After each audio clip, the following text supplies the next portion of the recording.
Hello বন্ধুরা, good morning. তো দেখো সকাল সকাল সবজি বাজার নিয়ে চলে এসছে। তো আজকে কিন্তু বাজার যায়নি, আজকে আমাদের এখানে একটা দোকানে সবজিওয়ালা আছে, তার কাছ থেকে নিয়ে এসছে। বাইরে পড়ছে বৃষ্টি, আর কি করে আনবে বলো। তো চলো কী কী সবজি এনেছে দেখাই তোমাদেরকে। এই দেখো সুন্দর একদম দারুণ গন্ধযুক্ত ধনে পাতা কচি কচি, সাথে রয়েছে দেখো একটা কচি লাউ। ও খুব সুন্দর দেখতে লাগছে না লাউটা? তো লাউ, আর এখানে রয়েছে এই যে পটল। দুটো পটল দেবো না, পটল তলায় আছে। এই দেখো কলমি শাক। বর্ষায় শাক খেতে নেই, তাও কি করবো, অনেকদিন খাওয়া হয় না, খাই আছে। আর এখানে রয়েছে দেখো এই যে পটল আর কুমড়ো। তো এই হচ্ছে সবজি বাজার। তো লাউটা আজকে করবো না, শাকটা তো করতেই হবে। চলো শাক কাটতে বসে পড়ি প্রথমে, তারপরে কি করি না করি তোমার সাথে শেয়ার করব। তো সঙ্গে থাকো, দেখতে থাকো। তো বন্ধুরা দেখো পটল কাটছি এখন। পটল কুমড়ো এরকম সব কেটে রেখেছি। তো ওদিকে তো ভাত বসিয়ে দিয়েছি, এদিকে কর্তামাকে একটু শাকটা বাছতে হেল্প করছে, আর আমি এদিকে সবজিটা কাটছি, নাহলে অনেকটা দেরি বেলা হয়ে যাবে, কারণ বৃষ্টির জন্য উঠতে অনেকটা লেট হয়ে গেছে। তো এখন দেখো পটল কুমড়ো কেটেছি, একটু আলু কাটবো, দিয়ে একটা তরকারি করব হালকা করে।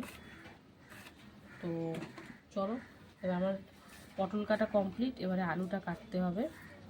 তো তার আগে শাকটা বেছে নিই, অল্প কটাই আছে আর শাক। এই দেখো আমি ওদিকে সবজি কাটছিলাম, ততক্ষণে অনেকটা বেছে দিয়েছে, এর পাকাও ঢুকিয়ে দিয়েছে এর মধ্যে, দুই একটা চলে যায়। তো চলো শাকটা বেছে নিই, তারপরে আসছি। তো বন্ধুরা সব পরিষ্কার টরিষ্কার করে এবার আলু কাটতে বসে গেছি। এই দেখো তরকারি করব, সেই জন্য একটু মাঝারি সাইজের আলু কেটে নিচ্ছি, তারপরে শাক কাটতে হবে। মানে সবজি নিয়ে এসে করা একটু তো সময় লাগবে বলো, শাক ফাক বাছতে সময় লাগে না? তো সবজি কাটা তো প্রায় মানে এখনও শাকটা হলে তারপরে কমপ্লিট হবে। তো চলো আলু কাটা কমপ্লিট, আলু কুমড়ো আর পটল কাটা কমপ্লিট, জলে ভিজিয়েও রেখেছি। এটা নিরামিষভাবেই করব, সাথে এই যে টমেটো একটা। এইবারে দেখো এখানে ব্যাগ তো পেতেই নিয়েছি, এবার শাকগুলোকে কেটে নেব। খুব বেশি ছোটো ছোটো করবো না, কারণ আমি কেটে ধুই, সেই জন্য খুব বেশি ছোটো ছোটো করতে পারি না। এই যে এই রান্না করলে খুঁজে পাওয়া যাবে না, তাই না বলো? তো এই যে শাকটা কাটা হলেই ফটাফট ওদিকে তরকারিগুলো করে নেব। ভাত প্রায় হয়েই যাচ্ছে, মানে কিছুক্ষণ পর হয়েই যাবে। তো চলো শাকটা কেটে নিই, তারপরে কি দিয়ে কি রান্না করি, কেমনভাবে কি করি, সবটাই তোমাদের সাথে শেয়ার করব। তো দেখতে থাকো, সঙ্গে থাকো। বন্ধুরা দেখো পাঁপড় ভেজে নিয়েছি প্রথমেই, আর এদিকে কিন্তু ভাত হচ্ছে, ভাত প্রায় শেষের দিকেই, এখন নাবিয়ে উবুর দেবো। আর এদিকে দেখো পাঁপড় ভেজে তারপরে সামান্য একটু হলুদ দিয়ে এখন প্রথমে পটলগুলো হালকা করে একটু ভেজে নেব, তারপরে কী করি তোমাদের সাথে শেয়ার করব। তো দেখতে থাকো, সঙ্গে থাকো। পটলটা একটু হালকা লাল করে ভেজে নিই, তারপরে আবার আসছি। বন্ধুরা দেখো পটল কিন্তু হালকা করে ভাজা কমপ্লিট হয়ে গেছে। তো চলো পটলটা এদিকে নামিয়ে নিয়ে তরকারিটা বসাবো। আর এদিকে শাক ভাজা বসাবো বলে, যেহেতু নিরামিষভাবে করবো, সেই জন্য শুকনো লঙ্কা আর কালো জিরে দিয়ে দিয়েছি। তো চলো এবারে শাকটা দিয়ে দেবো। তো দেখতে থাকো, সঙ্গে থাকো, কী দিয়ে কী করি সবটাই শেয়ার করবো, পাশে থাকো। বন্ধুরা দেখো পাঁচফোড়ন সম্বরা দিয়ে আলুটা প্রথমে দিয়ে দিলাম, কুমড়োটা পরে দেবো, কারণ কুমড়োটা তাড়াতাড়ি চলে যায়। সেই জন্য আলুটা একটু হালকা করে একটু ভেজে নেব, তারপরে এটা কুমড়োটা অ্যাড করবো। তো এইদিকে তরকারির জন্য আলুটা ভাজা হচ্ছে, পাঁচফোড়ন সম্বরা দিয়ে করবো এটা।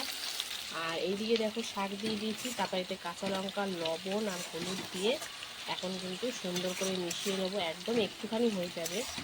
তো চলো লবণ হলুদ দিয়ে একদম সুন্দর করে মেশা কষা চলছে। এটাও কিন্তু সুন্দর করে ভাজা করব। তো আমি রসুন ছাড়া কখনো শাক করিনি। তো কোনো শাক বলতে কি, যেমন কলমি শাক, লাল শাক, পাট শাক, এগুলো রসুন দিয়েই বেশি ভালো লাগে। তো এই ফার্স্ট টাইম রসুন ছাড়া করছি, তো জানি না কেমন হবে, মোটামুটি ভালোই হবে খেতে, একটু রসুন দিলে বেশি ভালো হয়। তো চলো, এদিকে শাকটা ভাজা হচ্ছে, এদিকে আলুটা একটু হালকা ভাজা হলে এরপরে কী দেবো তোমার সাথে শেয়ার করবো, তো সঙ্গে থাকো, দেখতে থাকো। আলুটা ভাজা হতে হতেই দিয়ে দিয়েছি এর মধ্যে কুমড়ো, টমেটো, কাঁচা লঙ্কা, হলুদ গুঁড়ো, জিরের গুঁড়ো, তারপরে আদা, তারপরে লবণ, সামান্য একটু চিনি, সব দিয়ে কিন্তু এখন হালকা করে কষাকষি চলছে। তো চলো এটা সুন্দর করে কষাকষি করে নিই, তারপরে একটু পরিমাণ মতন সিদ্ধ হওয়ার মতন জল দিয়ে দেবো। পটলটা কিন্তু এখন দেবো না, পটলটা দিলে একদম ঘেটে যাবে। তো চলো এটা হোক। আর এই দিয়ে কিন্তু শাক ভাজা হচ্ছে, এই দেখো শাকের মানে জলটা টেনে গেছে, এখন সুন্দর করে ভেজে নেব। তো দুদিকে দুটো রান্না চলছে, মানে যেহেতু দেরি হয়ে গেছে দুদিকে দুটোই বসিয়েছি, কারণ নাহলে আরও দেরি হয়ে যাবে। তো দেখতে থাকো, সঙ্গে থাকো, কী করি না করি তোমার সাথে সবটাই শেয়ার করবো, পাশে থাকো। দেখো শাক ভাজা কিন্তু প্রায় কমপ্লিট, মানে হয়ে গেছে। তো সবই দেওয়া হয়ে গেছে, এতে চিনি দিলে একটু ভালো লাগতো, তো আপনি চিনিটা দিয়ে সামান্য একটু তারপরে নামিয়ে নেবো। একদম কতটুকু হয়ে গেছে দেখো, কী বলবো, আর একদমই কমে গেছে। তো চলো শাক ভাজাটা একটুখানি সামান্য চিনি দিয়ে নামিয়ে নেব। তো দেখতে থাকো, সঙ্গে থাকো।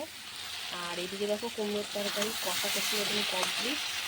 তো চলো এবারে সেদ্ধ হওয়ার জন্য পরিমাণ মতন জল দিয়ে দেবো, একটু হালকা ঝোলঝোলি রাখতে হবে, ডাল ফাল তো কিছু করিনি, একটু মাখা মাখা হলে বেশি ভালো হতো। যাই হোক, এই পরিমাণ মতন জল দিয়ে দিয়েছি কুমড়ো আর আলু সিদ্ধ হওয়ার মতন।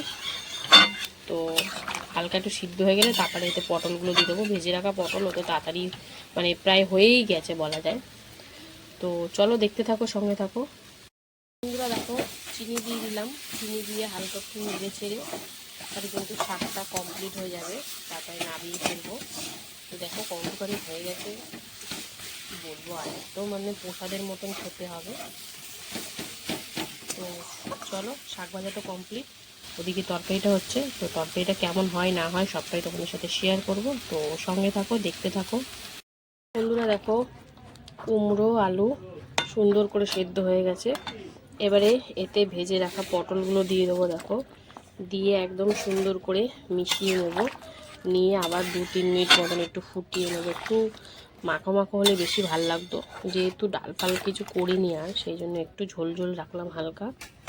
তো চলো এবারে এটাকে হাই ফ্লেমে করে দিলাম, এবার সুন্দর করে ফুটে ফুটে যাক, তারপরে লাস্ট ফিনিশিং একটা জিনিস দিয়ে নামিয়ে নেব। তো চলো দেখতে থাকো, সবটাই তোমাদের সাথে শেয়ার করব, সঙ্গে থাকো। তো বন্ধুরা দেখো তরকারি কিন্তু একদম রেডি। তো চলো নামানোর আগে একটু জাদু পাতা দিয়ে দিই, তাহলে কিন্তু নিরামিষ তরকারির স্বাদটা আরও সুন্দর লাগবে। তো চলো দিয়ে এবার সুন্দর করে মিশিয়ে নিয়ে একদম নামিয়ে ফেলবো। তো এরকম ঝোলটাই আমি চাইছিলাম। তো দেখো খুব সুন্দর লাগছে। তো বন্ধুরা রান্নাবান্না তো দেখতে পেলে এখানেই কমপ্লিট আজকে। তো তোমাদের সাথে আবার দেখা হবে দুপুরে খাবার ভিডিওতে। তো তোমরা এরকম কারা কারা খেয়েছো কুমড়ো পটল আলু দিয়ে তরকারি, একদম সিম্পল হালকা করে দেখতেই পেলে।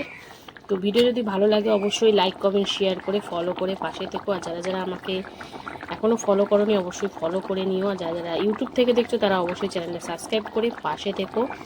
তো চলো এখনের মতন টাটা, আবার চলে আসবে দুপুরে খাবার ভিডিও নিয়ে। তো চলো টাটা। হ্যালো বন্ধুরা, শুভ দুপুর। তো প্রতিদিনকার মতন দুপুরের লাঞ্চ থালি নিয়ে চলে এলাম। তো আজকে মঙ্গলবার, চলো দেখা যাক লাঞ্চ মেনুতে যে কী কী আছে। বন্ধুরা ভিডিওটা দেখতে থাকো প্রথম থেকে শেষ অবধি, ভালো লাগলে লাইক কমেন্ট শেয়ার করে ফলো করে পাশে দেখো।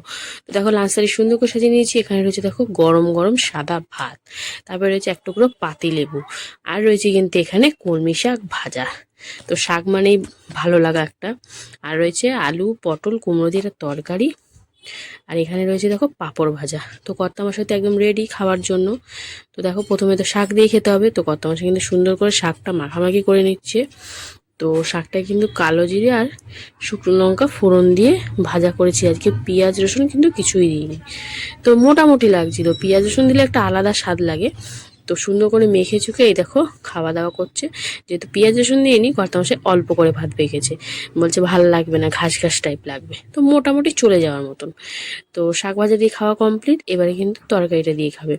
তো চলো ভাতটা ভেঙে নিয়ে এবার তরকারিটা ঢেলে দিল, এই যে আলু পটল কুমড়ো দিয়ে একটা নিরামিষ তরকারি, জিরে আদা কাঁচা লঙ্কা টমেটো ধনেপাতা দিয়ে একদম হালকা করে একটা তরকারি। তো একটু লেবু চিপে নিল, কুমড়োর তরকারি কিন্তু বেশ ভালো লাগে খেতে যদি কুমড়োটা মিষ্টি কুমড়ো হয়। তো সুন্দর করে দেখো লেবু টেবু চিপে একদম মাখামাখি চলছে। কত মাঝে তো পটল খেতে নারাজ, তাও একটু একটু খায়। তো যাই হোক দেখো সুন্দর করে মাখামাখি করে নিচ্ছে। আর একটু তরকারিটা হালকা মিষ্টি মিষ্টি হয়েছে, যেহেতু কুমড়ো আছে একটু মিষ্টি মিষ্টি ভালো লাগবে। তো একদম সুন্দর করে মেখে চেখে দেখো খাচ্ছে। আর যেহেতু মানে ধনেপাতাটা দিয়েছি নামানোর আগে, তো বুঝতেই পারছো ধনেপাতা তো যে কোনো তরকারিতে দিলে তার স্বাদটা সুন্দর হয়ে যায় একদম। তো দেখো এই যে পটল খাচ্ছে, এবারে পটলের দানা ঠানা ফেলে পটলটা সুন্দর করে খাবে, কারণ উনি দানা খায় না সেই জন্য। তো দেখো পটলের দানা ফেলে একদম পটল দিয়ে কুমড়ো দিয়ে আলু দিয়ে একদম চটকে চাটকে খাচ্ছে। তো কুমড়োর তরকারি খুব একটা আমি করি না, এই যেমন পাঁচমিশালি সবজির মধ্যেই যা করি। তো বেশ ভালোই লাগছিল খেতে। আর সাথে রয়েছে আমাদের ফেমাস পাঁপড় ভাজা। তো এই দিয়ে মঙ্গলবার দুপুরের খাওয়া দাওয়াটা সারলাম। তো মোটামুটি চলে যাচ্ছে আর কি। তো তোমাদের ভিডিওটা কেমন লাগলো অবশ্যই কিন্তু কমেন্ট করে জানিও। ভালো লাগলে like comment share and follow করে নিও। যারা যারা ইউটিউব থেকে দেখছো তারা অবশ্যই সাবস্ক্রাইব করে নিও। তো এখনের মতন টাটা।